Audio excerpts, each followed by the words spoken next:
Savez-vous que la guerre d'Algérie est terminée depuis 63 ans? Que la France coloniale l'a perdue car c'était une guerre criminelle et injuste. Pourquoi cherchez-vous à la raviver?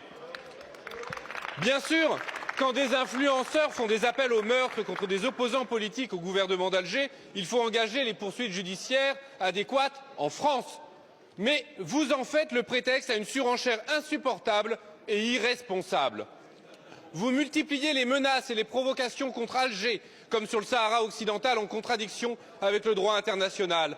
Vous stigmatisez des millions d'Algériens, de binationaux, de Français d'origine algérienne. Le vocabulaire arrogant et guerrier que vous employez n'a rien à faire dans les relations internationales.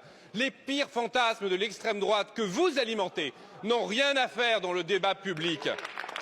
Vous osez affirmer que l'accord franco-algérien de 68 accorderait un privilège à l'immigration algérienne, c'est un pur mensonge.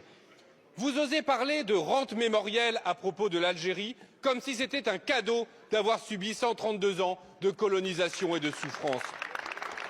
Les belles heures de la colonisation, comme ose le dire votre ministre de l'Intérieur, c'est révoltant.